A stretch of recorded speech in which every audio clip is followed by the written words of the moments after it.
Bonsoir tout le monde, je vais faire une série de vidéos sur la synthèse et la globalité de la direction qui est en train de prendre l'humanité, qui pour moi est une très mauvaise direction, même si les apparences disent le contraire, et c'est justement assez problématique parce que quand il y a une dissociation entre l'apparence et le fait, euh, c'est qu'il y a un trouble quoi. Et un trouble d'ordre général, c'est quand même assez dramatique. Et dans cette première partie, je vais vous expliquer ça par deux films. Alors c'est Elysium, le premier, et le deuxième c'est Stargate. Et puis ensuite je développerai dans d'autres vidéos pourquoi on en arrive là, à cause de quelles décisions, euh, à cause de chacun d'entre nous d'une certaine manière aussi, comme le colibri de Pierre Rabhi, euh, qui ne ferait pas sa part, entre guillemets. Et voilà, ce sera ça. Et donc je vais commencer. D'abord je vais commencer par le film Stargate. Parce que dans le film Stargate, on voit quelque chose d'assez fort, c'est la soumission apprise et c'est la résignation surtout. C'est ça qu'on voit un peu dans ce film-là. Alors, ça commence comment? Il y a un traducteur qui s'appelle Daniel Jackson qui s'intéresse à l'Égypte ancienne et il a appris à traduire les symboles, etc.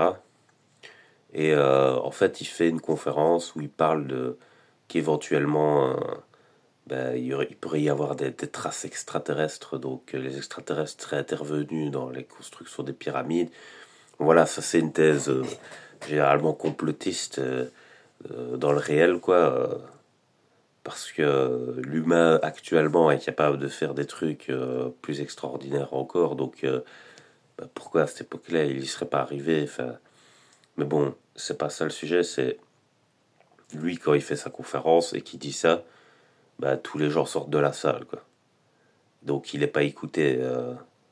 Et ça, souvent, hein, quand vous n'allez pas dans la direction des moutons de panurge conformistes, pour eux, c'est vous le problème, hein.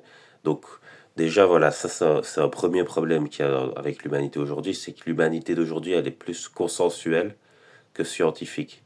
Et ça, c'est un vrai problème, ça. Parce que ceux qui étaient comme ça, c'était les fascistes. Et là, on va vers quelque chose qui est de l'ordre de la perte de la transcendance ou la perte de la vision. C'est la perte de l'empathie, donc, parce que l'empathie, c'est la vision. C'est pas, euh, c'est pas rendre service simplement, c'est pas ça l'empathie. L'empathie, c'est une vision avec son esprit. C'est savoir se mettre à la place de l'autre grâce à sa connaissance, comme j'ai déjà expliqué. Et on voit bien que tout ça diminue très fortement. Alors, dans Stargate, il n'y a qu'une seule femme qui reste dans la pièce pour l'écouter. Parce qu'en fait, quand elle était petite, son père était déjà archéologue ou quelque chose comme ça. Et il s'est intéressé à ça aussi. Et en fait, ils ont découvert la porte des étoiles, enfin la porte de l'étoile. Euh, ils ne savaient pas ce que c'était, mais c'était le lien avec les extraterrestres. C'était en fait avec l'armée, parce qu'elle est en contact avec l'armée. Elle va amener le traducteur et avec l'armée, bon, ils vont réussir à ouvrir la porte parce que c'est grâce à cette traduction. Lui, il va traduire un langage et ce langage permet d'ouvrir la porte. Et alors, en fait, cette porte, elle mène à un autre monde. Enfin, vraiment sur une autre planète, loin dans l'univers. Et là-bas, les gens vivent à une autre époque, c'est-à-dire ils sont plus, enfin, il y a pas de, ils sont pas civilisés quoi, ils vivent à l'ancienne quoi. Et en fait, ils vivent comme au temps de l'Égypte, si vous voulez. C'est ça le paradoxe. Et il y a un extraterrestre, entre guillemets, qui s'est incarné dans un gars, mais il avait beaucoup plus de connaissances que les autres. Du coup, il a créé de la domination là-bas. Et en fait, les gens là-bas sont ses esclaves. Mais eux, quand ils arrivent, ils le savent pas, en fait. Parce que il a un médaillon, Daniel Jackson, où t'as l'œil de rat. Et, euh, et en fait, ils se prosternent tous quand il arrive. Parce qu'au départ, ils se demandent qui sait faire des étrangers comme ça. Et lui, il sait pas que c'est pour ça. En fait, ouais, c'est tous des esclaves. Euh, et le pharaon, entre guillemets, il a sa garde prétorienne.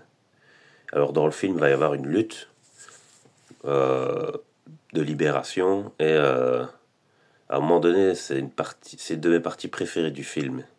Parce qu'en fait, le pharaon, il a réussi à créer une mythologie de domination. Alors en fait, tu as des hommes qui ont des têtes d'aigle, c'est des casques en fait, qui sont rétractables, qui savent déployer. Le truc, c'est que c'est super impressionnant parce que ça fait comme s'ils étaient d'une autre espèce, mais une espèce supérieure. Et ça, c'est pour impressionner le petit peuple qui se soumet. Et à un moment donné, les soldats, eux, ils sont formés pour faire des opérations. Donc, à un moment donné, ils font une opération et il y en a un qui se fait abattre des têtes d'aigle. Et Daniel Jackson, il vient, il appuie ici pour que le casque se rétracte. Sauf que le bas peuple, il a jamais vu ces hommes-là avec le casque rétracté. Il croit que c'est leur tête. Et ça pour moi, c'est l'aura maléfique des gens, tu vois. C'est-à-dire, tu crois qu'ils sont forts à un point, je sais pas quoi. Souvent, les pauvres croient ça des riches, si tu veux. Et en fait, ce n'est qu'une illusion pour maintenir la soumission. Et quand il rétracte le casque, on voit la tête du gars, et là, il dit,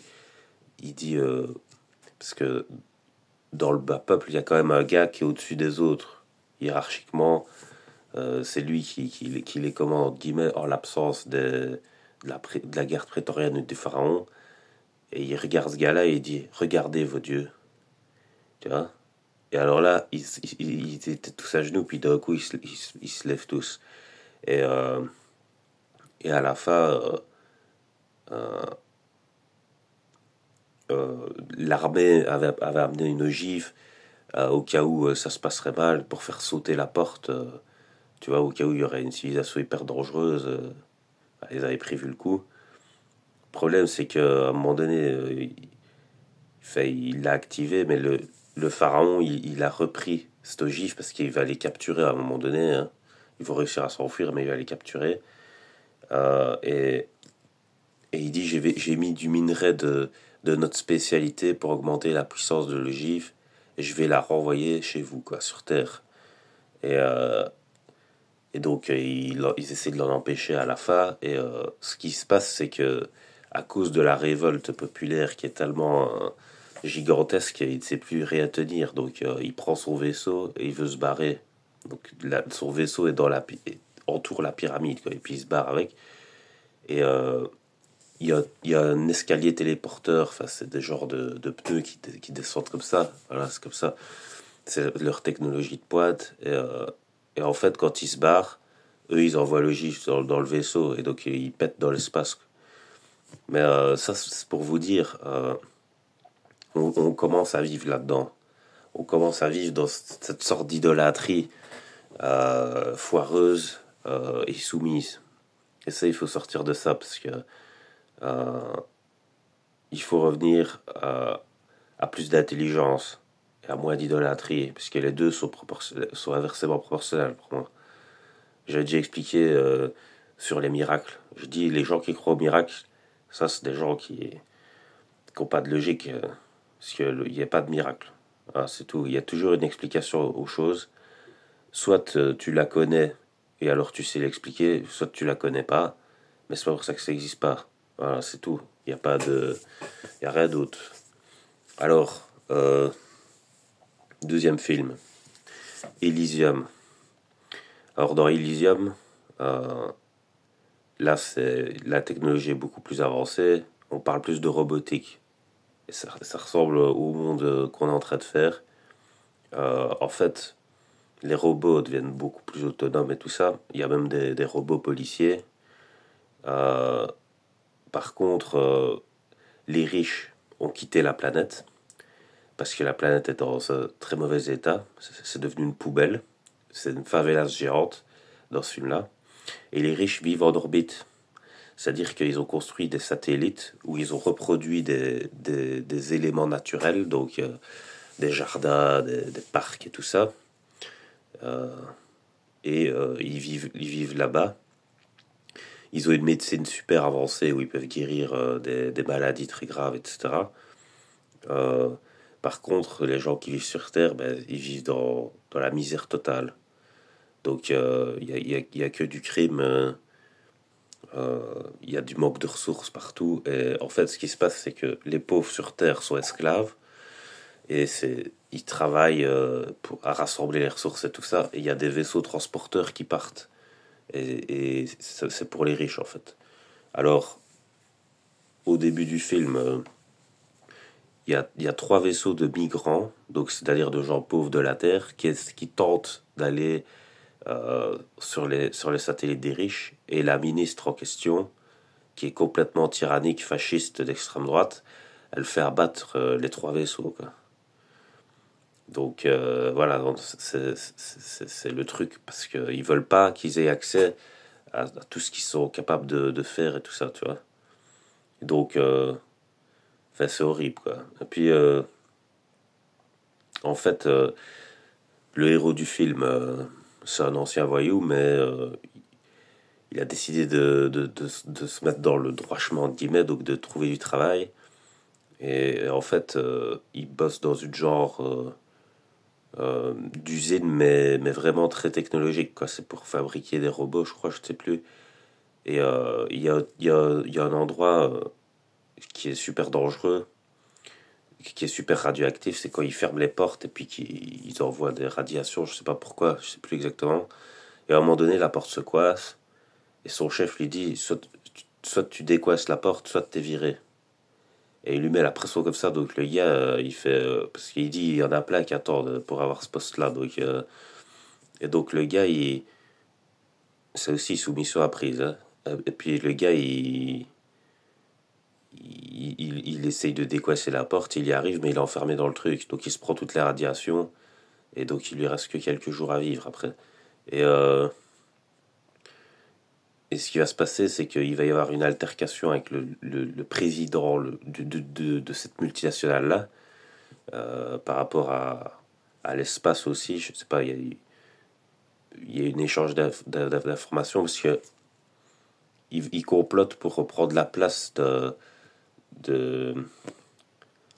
de quelqu'un qui décide plus haut que la femme, par exemple, parce qu'elle va se faire réprimander pour avoir déconné. Et elle veut prendre le contrôle, et elle peut le faire grâce à ce mec-là, c'est quelque chose comme ça. Ils doivent rebooter le système pour pouvoir faire ça, parce que le système est hyper informatisé à cette époque-là. Et il va y avoir un truc qui va se passer, c'est que le héros du film, il va avoir ces infos-là dans sa tête. Et donc il faut absolument le retrouver, parce que lui, il a tout, quoi. Et, euh, et je ne sais plus, quand il était petit, il aimait bien une fille aussi, et il montrait tout le temps l'espace, parce que tu vois les satellites à vue d'œil en journée, quoi, tu vois. Et eux, ils vivent dans la merde, donc ils rêvent tous de là. Et dans le film, il va réussir à l'emmener là-bas pour sa fille, si sa fille est malade ou quelque chose comme ça. Et donc, il va réussir à appliquer la médecine de là-bas. Et puis, en fait, ce qu'il a dans son cerveau, si jamais il le transfère, il meurt. Parce que c'est comme sur les billets, quand il y a un truc pour détruire ce qui le porte. Enfin, vous voyez, les taches d'encre qui se déversent sur les billets quand tu les prends d'une manière qu'il faut pas. Ben, c'est le même principe dans sa tête. Donc, si jamais il y a un transfert d'infos, ça déverse un genre de poison dans son crâne et il meurt. Donc, il a le choix entre rester en vie ou sauver l'humanité, parce que en rebootant le système, euh, tout ce qui a été mis en place avant va changer, quoi. Donc il y aura plus ces trucs-là de favelas sur Terre et les riches dans l'espace comme ça. Mais en fait, c'est pour vous dire, c'est ce qui est en train de se passer. Et tout le monde dort. Les gens, c'est des zombies. Les gens, ils en ont rien à foutre, ils font leur quotidien pourri. Et ils se laissent distraire comme la plèbe romaine. C'est-à-dire, tu as pas 36 techniques pour maintenir le peuple en soumission. Tu as la drogue, parce que ça te met dans un état où tu sors du réel. Et il y a différentes drogues, hein.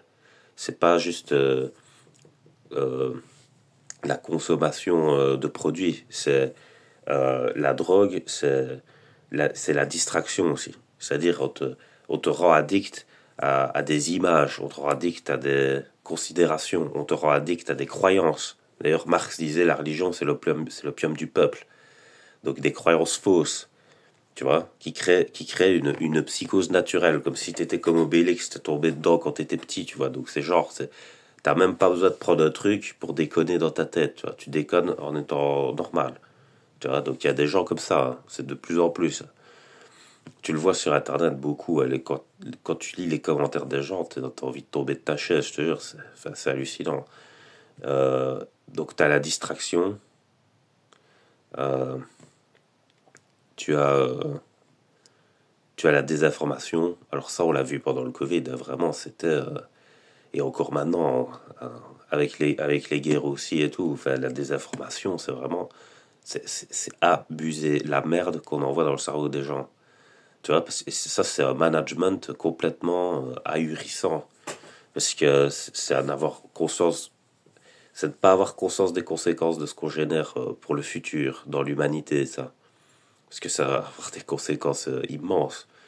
Tu vois, parce que tu détruis le cerveau des gens, et le cerveau des gens, c'est leur outil d'existence, tu veux. Donc après, ils s'orientent mal, ils se conduisent mal, tu vois, et les uns les autres en plus. Donc ça crée vraiment des distorsions qui peuvent être catastrophiques. Donc vous avez la distraction, vous avez, comme j'ai dit, la drogue, vous avez la désinformation. Euh, mais enfin, pour moi, le plus efficace, parce qu'en fait, on fait de l'anti-éducation. Et ça, c'est le pire de tout, parce que l'anti-éducation, ça fait que les gens grandissent plus. Grandir, c'est pas seulement faire ce que le système te dit de faire. Ça, c'est des conneries. Le système, il te dit ça exprès parce qu'il veut que tu te soumettes. Mais grandir, c'est à l'intérieur de soi. C'est créer la civilisation à l'intérieur de soi, moi que j'appelle ça. Et donc, quand tu as ça à l'intérieur, tu peux faire ça à l'extérieur. Donc tu fais le monde à ton image. Ouais, mais si t'as pas, si t'as rien à l'intérieur, tu vois, si t'es resté à l'état d'un enfant de 5 ans, tu vois, bah, à l'extérieur, ça va être compliqué. Donc il y a de plus en plus de gens qui ont subi l'anti-éducation et qui n'ont pas grandi intérieurement. Et donc ça aussi c'est super dangereux parce que ça crée des gens inconséquents, incompétents, ils font comme les enfants, ils font une connerie, ils disent ah c'est pas moi c'est lui, je sais pas quoi, tu vois. Donc l'être humain qui se développe pas est plus proche de l'animal, hein. Et les animaux c'est un monde cruel, hein. C'est un monde de prédateurs. Et c'est ça que je dis, c'est dangereux. Euh, et voilà, c'est ça que je voulais dire dans les suites de vidéos. Mais je vais développer autrement aussi. Je vais en parler de manière. Là, j'en parle par le biais des films. Je vais en parler de manière religieuse aussi, parce que la religion, on parle de cette époque de décadence. Je vais en parler de manière scientifique aussi, certainement.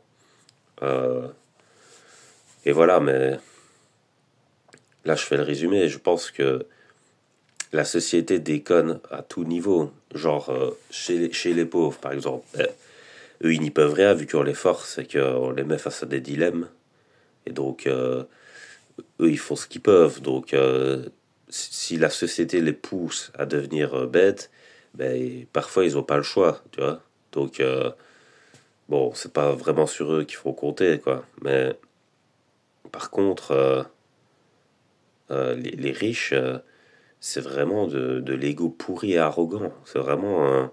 eux, ils ont le choix, vraiment. Ils peuvent changer les choses s'ils veulent, tu vois. Mais le problème, c'est qu'eux, ils sont fous, tu vois. Donc, je comprends pas que l'humanité puisse accepter qu'il y ait des gens qui aient des milliards et des milliards et qu'il y ait des gens qui aient rien, qui dorment dehors, tu vois. Je comprends pas, moi, ça. Faut avoir l'empathie d'un poteau d'éclairage. Vraiment, c'est...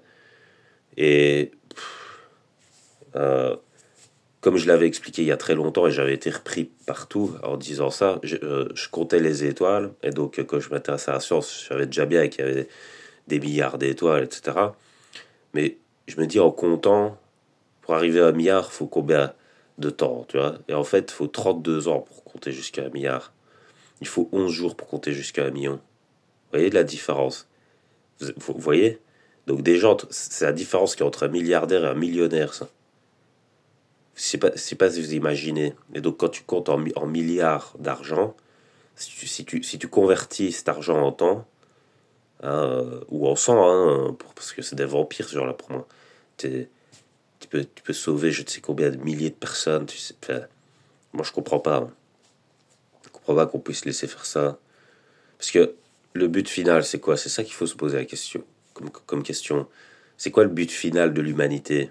Puisque les scientifiques, eux, ils se battaient pour alléger la souffrance. C'est-à-dire qu'ils créaient de la technologie qui répartissait la société. Et donc l'humain euh, avait de moins en moins de tâches merdiques à faire, euh, qui lui occupaient du temps sur sa journée. Et donc il pouvait justement se consacrer à son esprit. Alors, se consacrer à son esprit, devenait plus intelligent, et ça faisait un cercle vertueux, parce que en augmentant l'intelligence, tu peux augmenter la technologie, ton adéquation à l'environnement. Tu fais ça, tu augmentes l'intelligence. Tu fais ça, et ça fait un cercle vertueux. Par contre, nous, on est dans un cercle vicieux, là. C'est-à-dire, tu rends les gens cons avec l'antidéveloppement, ils font des conséquences néfastes sur leur environnement, euh, donc ils détruisent. Comme c'est détruit, après il faut essayer de reconstruire. Le problème c'est que comme on fait de l'anti-éducation, on n'a plus les moyens intellectuels, tu vois. Donc on perd, on régresse comme ça. Et ça ne peut pas aller vers quelque chose de super, hein, les gens. Voilà. Enfin, les conséquences dans le futur vont être terribles parce que dans le système qu'on a construit, c'est les cons qui montent. Il faut dire ce qu'il y a. Donc les gens intelligents, on n'en veut pas. On se dit qu'ils servent à rien.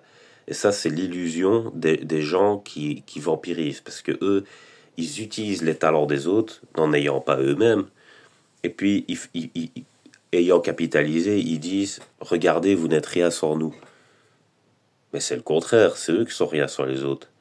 Et donc, c'est ça qui fait que le système déconne. Parce qu'après eux, quand ils atteignent un certain niveau de pouvoir, ils bloquent l'ascenseur social et ils ne laissent monter que des cons qui vont les servir. Ouais, mais le but de l'humanité, c'est pas de servir trois connards, hein. Voilà, faut dire les choses telles qu'elles sont. Le but de l'humanité, c'est de se développer elle-même, tu vois, et que les gens s'émancipent le plus possible. C'est pas d'être au service de gens narcissiques ou psychopathes qui devraient se faire soigner plutôt. Voilà, c'est tout. Euh, Parce que, comme je disais avec les narcissiques, eux et le monde ne font qu'un. Ils n'arrivent pas à distinguer eux d'autrui. Tu vois, comme je dis, un narcissique, s'il s'achète une voiture, il croit qu'il l'a achetée à son public, tu vois. Donc, riche, quand il est riche, il croit que le monde est riche. Il croit que tout le monde vit comme lui, et donc que tout le monde devrait être content pour lui. Si t'es pas content pour lui, t'es jaloux. Ou, enfin, tu vois ce que j'ai fait. Alors que tu lui dis, ben, viens dans ma vie à moi, essaye d'avoir de l'empathie et de la nuance, parce que t'es un peu con, il me semble. Euh, Tu vois, dans le management, il y a ce qu'on appelle le climat. Tu vois. Et le climat, il n'est pas le même partout. Tu vois. Il y a des endroits où il neige, il y a des endroits où il pleut, il y a des endroits où il y a l'eau qui coule, il y a des endroits volcaniques, il y a des endroits plus terreux, tu vois. Il y a des endroits où il y a beaucoup de vent, tu vois. Il y a des endroits où il fait beau, il fait chaud, il y a des endroits où il fait froid, tu vois. Donc le climat n'est pas le même partout, et on appelle ça des microclimats. C'est-à-dire que tu n'as pas un climat général qui concerne tout le monde. Tu as des microclimats. Donc dans le management, tu sais que par exemple, là, dans ce microclimat-là, c'est un peu la misère dans le sens où tu as un ouragan, quoi. Donc il faut tenir, quoi. Il y a une tempête de malade et il faut tenir pour traverser la tempête. Dans ce microclimat-là, c'est cocktail Bahamas, hein, et on se la touche, et puis voilà, tu vois. Donc le management, c'est de faire en sorte que ça se transfère, ces choses-là. Tu vois, parce que chacun doit traverser chaque élément de la vie, si tu veux. Et donc le management, c'est de permettre à chacun euh, d'être à l'aise. Et dans le management inexistant, pourri que les riches sont en train de faire, ils laissent des gens en permanence siroter un cocktail aux Bahamas et ils mettent des gens en permanence dans l'enfer de la tempête. Tu vois. Mais à un moment donné, ça se déséquilibre, puisque celui qui est tout le temps là à apprécier la vie, ça devient une larve. Ça devient un as, tu vois, parce que quand il faut affronter l'urgence et que tu es habitué à avoir les doigts de pied en éventail, tu sais pas affronter l'urgence. Tu vois, tu sais pas, c'est tout. Parce que c'est comme Confucius explique, il faut s'entraîner pour arriver à un certain niveau, et puis après, ce niveau-là, faut l'entretenir. Sinon, tu le perds. Donc, d'ailleurs, il y a une blague qui dit 50 droite, tout le reste de travers, tu vois. Mais voilà, c'est pas nécessairement vrai, mais c'est dans cette optique-là que ça dit ça, tu vois. Et, euh, et à notre époque, bah, c'est ce qui se passe. Les gens qui ont du fric, ils sont sécurisés, tu vois. Donc, ils ont plus. Quand tu as plein d'argent, tu poses plus la question de savoir si tu vas avoir un pouvoir d'achat, donc accès aux ressources, tu vois. Donc, tu deviens arrogant et t'imposes des trucs à la con aux autres parce que tu crois que voilà. Et, euh, et de l'autre côté, les autres sont en anxiété permanente. Et ils sont en compétition. Et voilà. Et d'ailleurs, j'avais dit, il y a, il y a, il y a un autre film aussi dont je pourrais parler, c'est Matrix. Parce que dans Matrix, tu as deux mondes. Tu as un monde parallèle, mais le monde parallèle, c'est un monde d'éveil. C'est qui sort du système tel qu'il est fait. C'est ça que c'est. Mais les deux mondes qu'on voit, c'est surtout dystopique. Tu as le monde technologique qui s'est accaparé les ressources, qui est super riche et tout, et donc qui vit dans la civilisation. Et puis de l'autre côté, t'as Jurassic Park, quoi, tu vois, ou la planète des sages, tu vois. C'est vraiment t'as deux mondes distincts, quoi, tu vois. La ville des machines, et puis après les récoltes, si tu veux, là où on va récolter, et l'humain devient lui-même une récolte carrément. Donc il y a une ressource qu'on utilise. Donc, ouais, c'est abominable, mais c'est comme ça que le monde est en train de se transformer. Parce que, comme je dis, cette course à la richesse, à quoi elle mène à la fin? Il y aura un gars qui possédera la Terre. C'est ça la finalité? C'est-à-dire, le monde entier va servir à un gars. Et ceux qui sont pas d'accord seront exclus, seront des lépreux. Faut pas être débile comme ça, quand même. Et les gens, il faut que vous revalorisiez votre propre existence. Faut jamais être d'accord avec ça. Et quand je dis revaloriser sa propre existence, c'est pas en se soumettant comme les plus débiles d'entre nous le font. Donc voilà, c'était mon message. J'en reparlerai peut-être, on verra bien. Mais là, la vidéo fait déjà quasi une demi-heure, donc pas abuser. Je vous laisse passer une bonne nuit.